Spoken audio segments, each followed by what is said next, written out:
slope intercept form is written as y is equal to mx plus b. And if you notice, m is a lowercase and b is lowercase.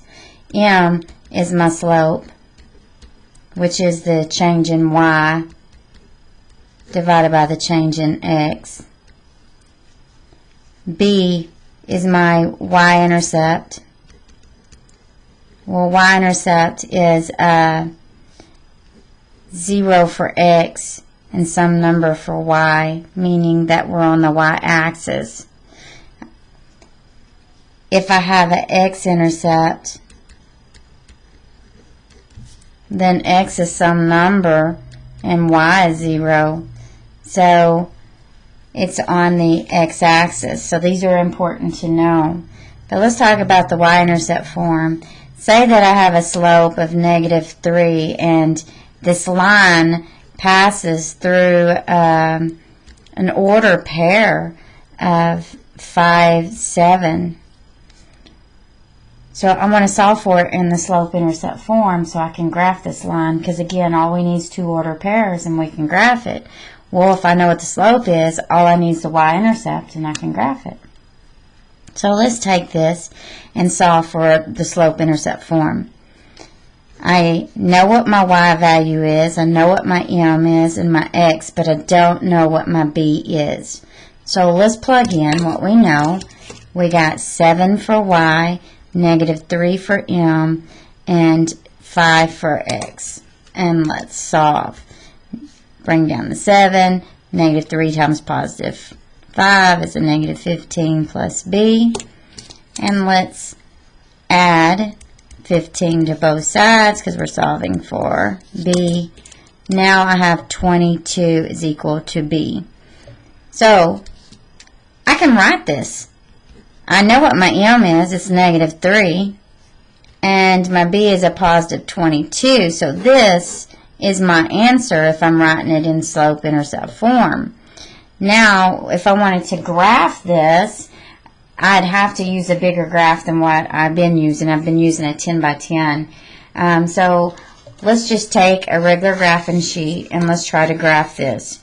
So I'm going to count down from here. 1, 2, 3, 4, 5, 6, 7, 8, 9, 10, 11, 12, 13, 14, 15, 16, 17, 18, 19, 20. 1, 2. And the reason why I did this is so that I can make my graph big enough. And I'm going to split this paper in two. So I have my y-axis.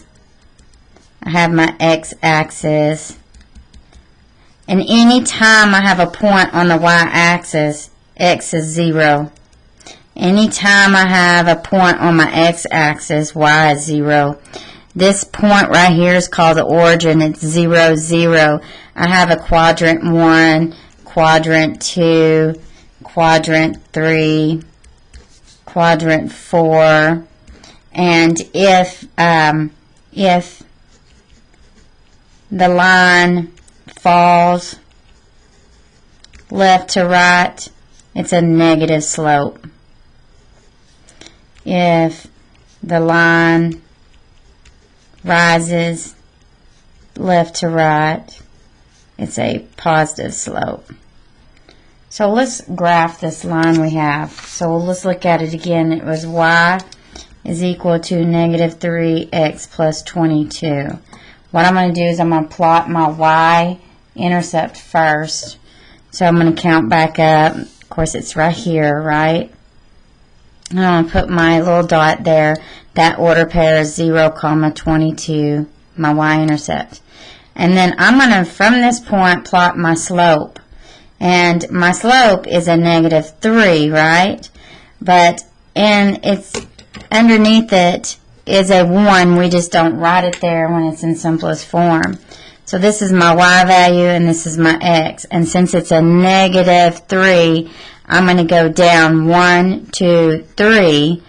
And then however many places I need to go to the right for my x value. And in this case, x is 1.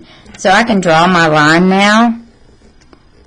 But you can continuously go on. You can go down 3 more to the right. And if you notice, you keep it up, we're going to come back to that order pair of 5, 7 that we started off with here. So that is graphing, solving for a slope-intercept form and graphing it on the graph.